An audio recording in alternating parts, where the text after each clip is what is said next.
For the past month or so, I've been thinking a lot about life, and when people say that, they usually mean what they want to do in life, whether that be their career, or relationships, or entertainment, or leisure. But I've been thinking differently. Of course, I've been thinking about those things, but I've also been thinking about how much of your life is really yours. How much of your life is really being lived to its full potential. Are you living, or are you just existing? On average, you're gonna get about 79 years on this big rock called Earth. If you live in Monaco, it's closer to 90. If you live in Chad, you'll be lucky to get 50. Regardless, we don't get 79 years of freedom. We have responsibilities and things that we can't ignore. Most importantly, our bodies. Assuming you sleep 8 hours a night on average, about a third of your life, or 26 years, is going to be spent sleeping. So right away, we're down from 79 to 53. But it doesn't stop there. Chances are if you're watching this video, you're going to or have gone to school. In the United States, you'll go for at least 12 years. 8 hours a day, 5 days a week for 36 weeks a year. This amounts to 17,280 hours spent just inside the school building. But wait, we also have to factor in homework and out-of-school activities, among other things. So, this is more like 22,000 to 25,000 hours, or about 3 years of your life. If you go to college or university afterwards, make it 5 years instead. We're down to 48 years. Well, all this schooling and money you spent getting a degree has to be put to some use, right? Chances are you'll try and get a job in the field of whatever it is your degree is in. It'll probably be a full-time job, so you'll be working 40-hour weeks pretty regularly, if not more than that. Let's say you get 2 weeks of vacation per year. The average person works for about 40 to 50 years of their life, so we'll just go with the average and say 45. Over your entire life, you'll work on average about 90,000 hours, or about 10 years of your life. We have 38 years left. Wait, depending on where you live, your commute to work will vary. You might drive yourself, you might walk, you might use an Uber or a taxi. Regardless, your commute to and from work, on average, takes about 1.5 hours a day. Adding this up over your entire working career, it amounts to 17,520 hours, or about 2 years of your life. 36 years left. All of this work and studying really builds up an appetite, so you should probably spend some time eating. On an average day, we spend about 70 minutes just eating food to survive. In your 79 years of life, you'll spend about 32,000 hours just eating, or about 4 years of your life. Down to 32.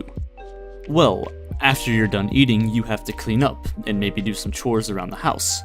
On average, you spend about 1 hour a day doing tasks just around your house, cleaning up after you eat, washing dishes, doing laundry, showering, and plenty of other stuff. This amounts to nearly 29,000 hours over the course of your life, or about 3 years. 29 years left. Eventually, all of that food and water has to leave your body somehow. You'll spend about 3 months of your life just sitting on the toilet. Yeah. Of course, we also waste time, and we do it pretty well.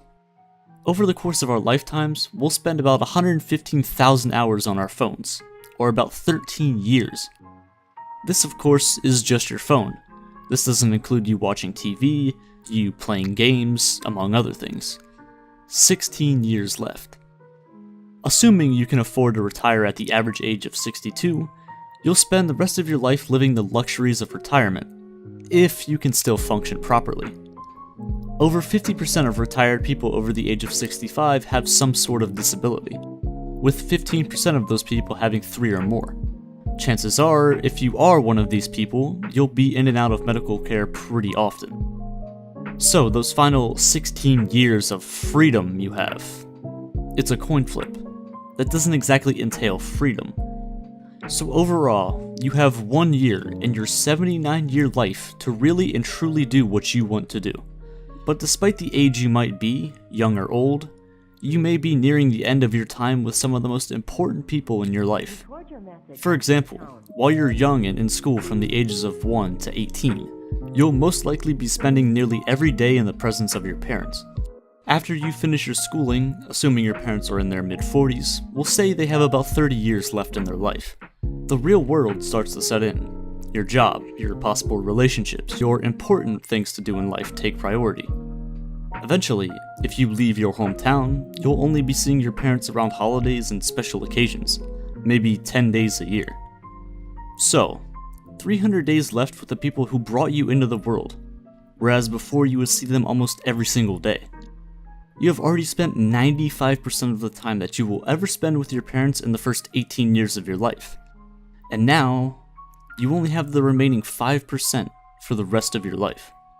At the end of the day, there's only one thing that matters, and that's your own happiness. What many people don't realize is that they do so many things in life just to try and succeed as opposed to fulfilling a purpose. They work a job they hate for 40 years just to make that extra $30,000 a year so they can afford a car that they only drive to work. It's temporary happiness, not genuine happiness. People go to school to become a doctor because their mom or their dad or somebody else told them to, not because they actually want to. I really hope that every single person watching this video gets insanely rich and famous so that they can finally realize that this isn't the point of life. The point is to be happy with what you're doing while you're doing it. Alright, sure, the 45 working years or however long you're working is going to be hard to get past. But what if you don't hate waking up every day to go to work? What if your work is your happiness? You see, life isn't a straight path. You can't map it out perfectly one-to-one. It just doesn't work like that. We spend every day planning on what we're going to do the next, instead of just taking in the day for what it actually is. Sure, we have to eat, duh. But what if we spend that time eating with friends or family, or just people who make your life better? Your commute to work might be long and tedious sometimes, but what if you spend that time listening to podcasts, or carpooling with coworkers and friends? The 13 years we waste on our phones might seem useless, but what if we use that time to build the business you've always wanted to, or build the brand you've always wanted, or make a YouTube channel to talk to people about the random ideas you get? You'll bring so much value to people that you never even thought was possible. Let's say you take care of yourself and regularly work out and eat decently well. Your chances of being healthy later in life is much more likely, and you'll have much more free time to master the things that you really want, whether that be a skill or just relationships with others. No matter what you or I or any person on this planet does, time doesn't stop for anyone. Time is the one thing you cannot get back. If you lose a lot of money, it's fine. You can get more. If your friend decides to turn their back on you, it's fine. There's millions of people out there in the same situation. But time, you can't get it back. Once it's gone, it's gone. How many days have you spent doing the same mundane tasks that you hate? And more importantly, when is it going to end? Life is about choices. Every choice you've ever made has led you to this exact moment watching this video. And given that you only have one life, at least in this universe, why not make your own decisions? So many people live life predicated on somebody else's opinion, which is dumb. People have so many barriers in life, but they aren't really about money, they aren't about time. They aren't about how you look, it's about opinions. Other people's opinions. Probably about 90% of people are unhappy because they value someone else's opinion more than their own.